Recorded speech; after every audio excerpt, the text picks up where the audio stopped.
السلام علیکم ورحمۃ اللہ وبرکاتہ. الحمد للہ رب العالمین والصلاة والسلام علی اشرف الانبیاء والمرسلین نبینا محمد وعلی آلہ واصحابہ اجمعین وبعد. يقول الله سبحانه وتعالى: أعوذ بالله من الشيطان الرجيم. ألم تر إلى الملأ من بني إسرائيل من بعد موسى إذ قالوا لنبي لهم ابعث لنا ملكا نقاتل في سبيل الله قال هل عسيتم إن كتب عليكم القتال ألا تقاتلوا قالوا ما لنا ألا نقاتل في سبيل الله وقد أخرجنا من ديارنا وأبنائنا فلما كتب عليهم القتال تولوا إلا قليلا منهم والله عليم بالظالمين. اس آیت کریمہ میں اللہ سبحانہ و تعالیٰ نے بنی اسرائیل کا اور بنی اسرائیل کے ایک نبی کا واقعہ بیان فرمایا ہے جو حضرت موسیٰ علیہ السلام کے بعد پیش آیا. حضرت موسیٰ علیہ السلام ہم جانتے ہیں کہ یہ بنی اسرائیل کے نبیوں میں سے افضل ترین نبی ہیں. بنی اسرائیل کے انبیاء میں افضل ترین نبیوں میں سے ایک نبی ہیں، بلکہ سب سے افضل بنی اسرائیل کے انبیاء میں سے مانے جاتے ہیں. تو حضرت موسیٰ علیہ السلام کی وفات کے بعد یہ ایک نبی کا واقعہ ہے. نبی کا نام قرآن کریم کی آیت کریمہ میں تو نہیں ہے، تفسیر کی بعض روایتوں میں ان کا نام بیان کیا گیا ہے، اور یہ واقعہ انہی کے قوم سے متعلق ہے. اللہ فرماتا: الم تر الی الملأ من بنی اسرائیل من بعد موسیٰ، کیا آپ نے بنی اسرائیل کے ان اونچے لوگوں کو نہیں دیکھا؟ ملا جو ہے یہ کسی بھی قوم کے اونچے لوگ جن کو بلند سمجھا جاتا ہے مال کی حیثیت سے، سماج کی حیثیت سے، اور مقام و مرتبے کے اعتبار سے جو اعلیٰ ہوتے ہیں، اونچے ہوتے ہیں، اشراف، انہیں ملا کہا جاتا ہے. رؤساء، سردار قسم کے لوگ، اونچے لوگ.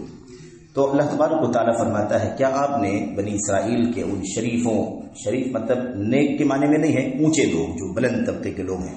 کیا آپ نے ان کو نہیں دیکھا؟ من بعد موسیٰ علیہ السلام کے بعد، یعنی موسیٰ علیہ السلام کی وفات کے بعد بنی اسرائیل کے ان اونچے لوگوں کے بارے میں آپ نے نہیں دیکھا. یعنی گویا کہ اللہ تبارک و تعالیٰ بنی اسرائیل کا ایک واقعہ اپنے نبی صلی اللہ علیہ وسلم کو بیان فرما رہا ہے، اور یہ ہم سب کے لیے ہے، ساری امت کے لیے ہے کہ ہم اس سے سبق حاصل کریں. اذ قالوا لنبی لہم، جب ان لوگوں نے، یعنی اس وقت کو یاد کریں جب ان لوگوں نے، یعنی بنی اسرائیل کے ان اونچے لوگوں نے، لنبی لہم ابعث لنا ملکا، جب ان لوگوں نے اپنے ایک نبی سے کہا ہمارے لیے ایک بادشاہ منتخب کر دیجیے. ملک بادشاہ کو کہتے ہیں، ملک فرشتے کو کہتے ہیں. تو ایک بادشاہ کو منتقل کر دیجیے ہمارے لیے، نقاتل فی سبیل اللہ، ہم اس کے ساتھ میں اللہ تبارک و تعالیٰ کی راہ میں جہاد کریں. اس سلسلے میں واقعہ کچھ لکھا ہے مفسرین نے حضرت وہب ابن منبہ کے حوالے سے،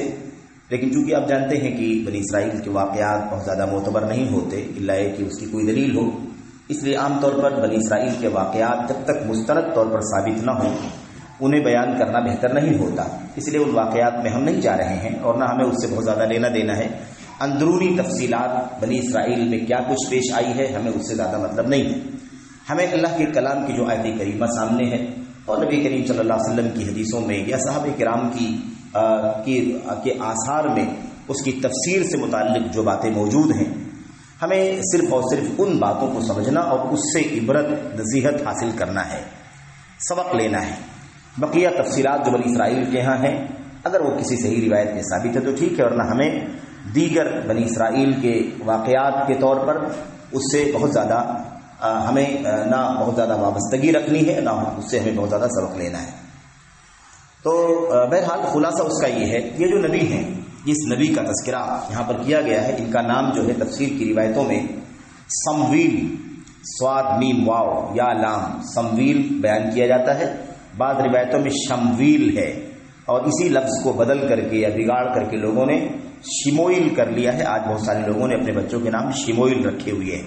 تو اصل میں صحیح جو لفظ ہے وہ شمویل ہے، یا سمویل صاد سے ہے یا شین سے ہے. یا ایک لفظ اسی نبی بنی اسرائیل کے انہی کے نام کے بارے میں روایتوں میں ہے کہ وہ شمعون ہے. بہرحال شمعون بھی بنی اسرائیل کے نبیوں میں سے ہیں، اور شمویل یا سمویل بھی بنی اسرائیل کے نبیوں میں سے، یہ کسی نبی کا واقعہ ہے انہی نبیوں میں سے، یا یہ دونوں نام ایک ہی نبی کے ہیں یا دونوں نام الگ الگ ہیں، اس سے قطع نظر۔ تو انہوں نے اپنے اس نبی سے کہا، یہاں آپ دیکھیں کہ لے نبی یہ نہیں، اپنے کسی نبی سے کہا۔ اللہ تبارک و تعالیٰ نے اس نبی کا تذکرہ بہت زیادہ اونچے انداز میں نہیں بیان فرمایا ہے، کیونکہ نبی علیہ الصلوۃ والسلام جو بنی اسرائیل کے نبی ہیں ان کے بارے میں کوئی بات نہیں بتانی ہے، اصل میں ان کی قوم کی جو حرکت تھی، ان کی قوم کا جو رویہ تھا وہ ریز کرنا ہے، وہ بتانا ہے کہ دیکھو ان کی قوم کے لوگوں نے کیا سلوک کیا، کیا کہا اپنے نبی سے، اور اس کے بعد اپنے نبی کی باتوں کو نہیں مانا، اس سے مکر گئے، حالانکہ ضد کیا اپنے نبی سے کہ ایک بادشاہ مقرر کر دیجئے جس کی طاقت میں، جس کے جھنڈے میں، جس کی کمانڈنگ میں ہم جو ہے وہ جہاد کریں گے، لڑیں گے۔ تو نقاتل فی سبیل اللہ، ہم اللہ تبارک و تعالیٰ کے راستے میں لڑیں گے۔ یہ اللہ کے راستے میں کیوں لڑیں گے، اس کی وجہ آگے بیان کی گئی ہے کہ اس وقت کی کسی حکومت نے یا کسی طاقت نے ان پر حملہ کیا تھا اور ان کے اوپر دباؤ ڈالا تھا، بلکہ انہیں اپنے گھر بار سے اور اپنے بال بچوں سے بھی الگ ہو جانے پر مجبور کر دیا تھا، یعنی وہ بے گھر کر دیے گئے تھے، مہاجرت کی زندگی گزار رہے تھے، بال بچے بھی الگ تھلگ، کوئی بچہ کہیں ہے، کوئی بچہ کہیں ہے، کسی کی بیوی ساتھ میں ہے، کسی کی بیوی ساتھ میں نہیں ہے، اس طرح کے حالات ہو گئے تھے، اتھل پتھل ہو گئی تھی۔ اور تفسیر میں بعض تفسیروں میں حافظ ابن کثیر نے، ابن جریر طبری رحمۃ اللہ علیہ یہ بھی لکھا ہے کہ بنی اسرائیل جو ہے وہ حضرت موسیٰ علیہ السلام کے بعد کافی ان کے حالات بگڑ گئے، کافی وہ گناہوں میں، منکرات میں ڈوب گئے، اور اللہ تبارک و تعالیٰ کے غضب کو ان لوگوں نے مول لے لیا۔ اور پھر اس کے بعد اللہ تبارک و تعالیٰ نے ایک لمبے عرصے تک ان میں کوئی نبی نہیں بھیجا۔ پھر اس کے بعد جو ان میں کچھ نیک لوگ تھے ان لوگوں نے دعا کی کہ اللہ تبارک و تعالیٰ ہمیں کوئی نبی بھیجے، اور زمانہ ہو گیا ہمارے بیچ میں کوئی نبی نہیں آیا جو ہماری رہنمائی کے لیے کوشش کرتا۔ اور پھر اس کے بعد یہ جو جنگیں لڑائیاں ہوئیں، اس میں بہت ساری عورتیں جو ہیں وہ عورتیں بھی غلام بنا لی گئیں، بادی بنا لی گئیں مثال کے طور پر۔ تو جو چند عورتیں باقی بچی تھیں، ان عورتوں میں سے ایک عورت کو بنی اسرائیل کے لوگوں نے ایک جگہ محفوظ رکھا، اور مطلب اس فیملی کو، اور یہ سوچ کر کے محفوظ رکھا کہ شاید اللہ تبارک و تعالیٰ ان کے بیچ میں کوئی اولاد دے اور بچہ پیدا ہو، اور ہم دعا کریں کہ اللہ تبارک و تعالیٰ اس بچے کو نبی بنا دے۔ بہرحال اس طریقے سے ان لوگوں نے کوشش کی، اور خود اس ماں نے، اس خاتون نے دعا کی کہ اللہ تبارک و تعالیٰ جو بچہ میرے جسم میں ہے وہ بچہ پیدا ہو تو اللہ تعالیٰ اسے نبی بنا دے۔ بتاتے ہیں کہ وہی جو بچہ پیدا ہوا تھا وہی اللہ تبارک و تعالیٰ کے فضل و کرم سے نبی بنایا گیا، اسے اللہ تعالیٰ نے نبوت عطا فرمائی، اور وہی نبی حضرت سمویل یا شمویل یا شمعون کے نام سے مشہور ہوئے۔ خیر، تو یہ انہوں نے اپنے نبی سے کہا کہ ہمارے لیے ایک بادشاہ مقرر کر دیجئے، ہم اس کے جھنڈے تلے اور اس کی طاقت اور اس کی کمانڈنگ میں جہاد کریں گے۔ قال هل عصیتم ان کتب علیکم القتال الا تقاتلوا، نبی نے حضرت سمویل یا شمویل نے جواب دیا، هل عصیتم ان کتب علیکم القتال، کیا اس بات کا اندیشہ نہیں ہے کہ اگر تمہارے اوپر جہاد فرض کر دیا گیا تو تم جہاد نہ کرو؟ یعنی اس بات کا بہت زیادہ ڈر ہے، بہت زیادہ اندیشہ ہے کہ اگر تمہارے اوپر جہاد فرض کر دیا جائے گا، ابھی بہت جوش میں ہو، ایک کمانڈر مقرر کر دیجئے، ایک بادشاہ مقرر کر دیجئے جس کے جھنڈے کے تلے ہم جہاد کریں گے، یہ مانگ کر رہے ہو، تم مطالبہ کر رہے ہو، لیکن اس بات کا اندیشہ ہے، بہت زیادہ قریب ہے کہ ایسی حالت ہو جائے کہ تم ابھی کہہ رہے ہو اور جب اللہ تعالیٰ کی طرف سے جہاد فرض ہو جائے گا، بادشاہ مقرر ہو جائے گا، ہم دعا کریں گے اللہ تبارک و تعالیٰ سے، اور اس کے بعد ہو سکتا ہے تم جہاد نہ کرو، اللہ کے راستے میں نہ لڑو، تب کیا ہوگا؟ تب تو اللہ تبارک و تعالیٰ کا غضب اور اس کی ناراضگی مول لے لو کہ اللہ کا عذاب تمہارے اوپر اترے گا۔ تو اس طرح سے ان کے نبی حضرت سمویل نے علیہ السلام نے انہیں جواب دیا کہ اگر تمہارے اوپر قتال، جہاد فرض کر دیا گیا، اللہ تقاتلوا، کہ پھر تم جہاد نہیں کرو گے، ایسا نہ ہو جائے کہیں، اس بات کا کبھی اندیشہ ہے، ڈر ہے۔ قالوا، تو قوم کے لوگوں نے، بنی اسرائیل کے اشراف نے کیا کہا، وما لنا الا نقاتل فی سبیل اللہ، آخر ہمیں ہو کیا گیا ہے کہ ہم اللہ کے راستے میں جہاد نہیں کریں گے، یعنی آخر ہم جہاد کیوں نہیں کریں گے؟ جہاد ضرور کریں گے ہم، کیونکہ ہماری حالت تو آپ دیکھ ہی رہے ہیں کہ ہمیں بے گھر کر دیا گیا ہے، ہمیں جلا وطن کر دیا گیا ہے، اپنے گھر بار سے نکال دیا گیا ہے، اپنے بال بچوں سے الگ تھلگ کر دیا گیا ہے، نکال دیا گیا ہے، تو ہم بے گھر ہیں اور اولاد سے محروم کر دیے گئے ہیں، بال بچے ہمارے ادھر ادھر اتھل پتھل ہیں، تو ایسی صورت میں ہم کیسے جہاد نہیں کریں گے؟ وقد اخرجنا من دیارنا وابنائنا، حالانکہ ہماری حالت یہ ہے کہ ہم اپنے گھروں سے نکال دیے گئے ہیں، اپنے بال بچوں سے نکال دیے گئے ہیں، اس طرح سے قوم کے اشراف نے، اونچے لوگوں نے جواب دیا. کہتے ہیں فلما کتب علیہم القتال، اس کے بعد اب بیچ میں وہ بات چھوڑ دی گئی ہے جو کہ واضح ہے کہ اللہ تبارک و تعالیٰ کے، اللہ کے نبی حضرت سمویل نے اللہ تبارک و تعالیٰ سے دعا کی کہ اللہ ایک بادشاہ ہمارا مقرر ہو جانا چاہیے. قوم کے لوگ جو ہے اس کے جھنڈے تلے جہاد کرنا چاہتے ہیں، اس لیے ایک کمانڈر مقرر ہو جائے اور اس کے تحت اس کے جھنڈے تلے اس کی طاقت کے ساتھ یہ لوگ جہاد کریں گے. اللہ تبارک و تعالیٰ نے ان کی دعا قبول فرما لی اور ایک کمانڈر مقرر کر دیا گیا. اور پھر اس کے بعد جب کمانڈر مقرر ہو گیا کہ بھئی یہ تمہارا بادشاہ ہے، یہ تمہارا کمانڈر ہے، اس کے ساتھ تم جہاد کرو، تو اللہ فرماتا ہے فلما کتب علیہم القتال، جب ان کے اوپر جہاد فرض کر دیا گیا، تولوا، تو یہ سب کے سب پیٹھ پھیر کر کے بھاگ کھڑے ہوئے. ان لوگوں نے پیٹھ دکھا دیا، جہاد کے لیے تیار نہیں ہوئے، پسپائی کا شکار ہو گئے. ہم کیسے لڑ سکتے ہیں، ہم تو مار ڈالے جائیں گے، ابھی تو ہمارے ہم گھر سے بے گھر ہیں، ہماری اولاد ہمارے ساتھ میں نہیں ہے، ہم بھی مر جائیں گے، ہمارے بال بچوں کا کیا. اس طرح سے ان لوگوں نے کافی ہیلے بہانے اور کمزوری اور پسپائی کا ثبوت دیتے ہوئے ان لوگوں نے کہا کہ ان لوگوں نے پیٹ پھیر لیا. الا قلیلا منہم، سوائے ان میں سے تھوڑے لوگوں کے، سوائے تھوڑے لوگوں کے، تھوڑے لوگ ہی ایسے بچے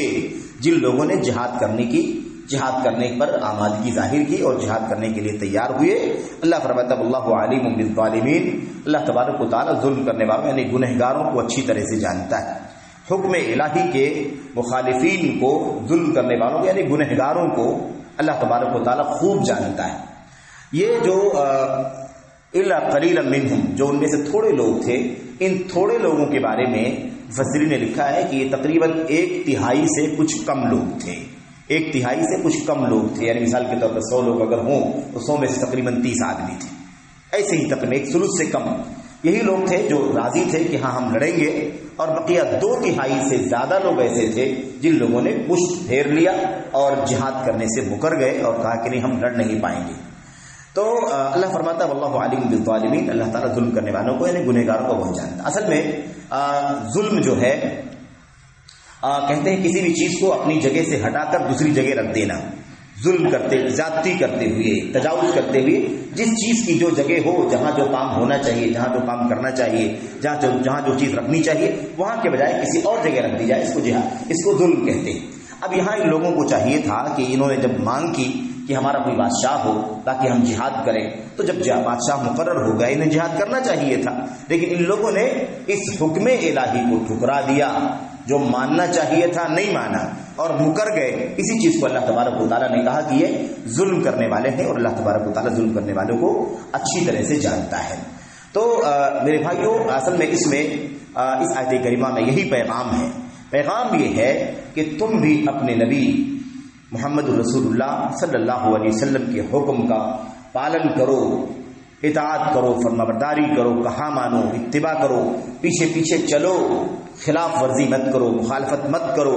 اور جس چیز کو نبی خود سے تمہیں نہ بتلایا ہو اس میں بلا وجہ اپنے آپ کو شدت میں مت ڈالو، ورنہ ہو سکتا ہے کہ تم ایموشن میں، جذباتیت میں ابھی تو مانگ کر رہے ہو لیکن ہو سکتا ہے اس کے مطابق پھر عمل نہ کر سکو. اسی لیے اس کی بھی مثالیں موجود ہیں، کئی ایک مثالیں موجود ہیں. حضرت عمرو بن عاص، حضرت عبداللہ ابن عمرو بن عاص کے بارے میں آپ جانتے ہیں کہ انہوں نے نبی کریم صلی اللہ علیہ وسلم سے کہا کہ میں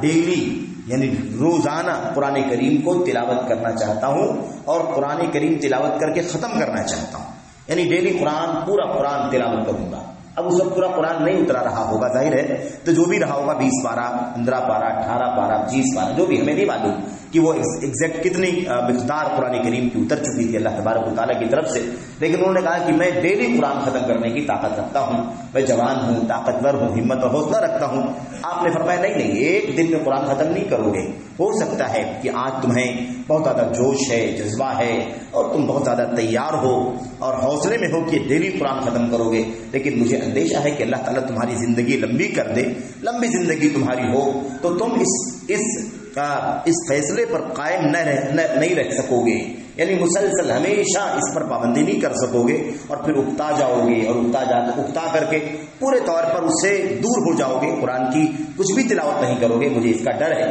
اس لیے کم سے کم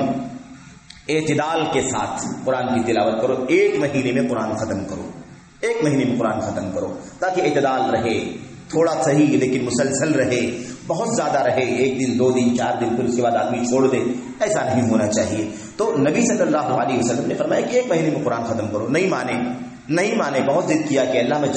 کے نبی میں جوان ہوں، طاقتور ہوں، آپ مجھے میری جوانی سے فائدہ اٹھانے دیجیے، آپ کیوں منع کر رہے ہیں کہ 1 مہینے میں قرآن ختم کروں؟ میں ڈیلی کر سکتا ہوں۔ آپ نے کہا 20 دن میں، پھر نہیں مانے، کہا 10 دن میں، پھر نہیں مانے، کہا 1 ہفتے میں، پھر نہیں مانے۔ اللہ کے نبی نے فرمایا نہیں، 1 ہفتے سے کم کی تمہیں اجازت نہیں دے سکتا۔ بہرحال تو آپ دیکھیں اس طریقے سے اللہ کے نبی صلی اللہ علیہ وسلم نے لوگوں کے جذبات کو اور لوگوں کے ایموشن کو قابو میں رکھا۔ کیوں؟ اس لیے کہ اسلام اعتدال کا دین ہے، اسلام وسطیت کا دین ہے، اسلام درمیانے راستے پر چلنے کا حکم دیتا ہے تاکہ توازن کے ساتھ، تسلسل کے ساتھ اللہ تبارک و تعالیٰ کی عبادت اور بندگی ہوتی رہے۔ ایسے دین کے معاملے میں شدت برتنے، آدمی بلا وجہ کہے کہ نہیں میں اتنی زیادہ تپسیا کروں گا، اتنا زیادہ اپنے آپ کو میں مشکل میں ڈالوں گا، اتنا زیادہ محنت کروں گا، جبکہ اللہ تبارک و تعالیٰ نے اتنی محنت کا مطالبہ نہیں کیا ہے کہ اتنی محنت کرنا ہے، اتنی جفا کشی کرنی ہے۔ اسی لیے اللہ کے نبی صلی اللہ علیہ وسلم نے فرمایا تھا وَلَن يُشَادَّ الدِّينَ أَحَدٌ إِلَّا غَلَبَهُ، جو بھی شخص دین سے شدت پسندی کے معاملے میں مقابلہ کرنا چاہے گا ہار جائے گا، دین غالب آ جائے گا اور وہ مغلوب ہو جائے گا۔ اس لیے سددوا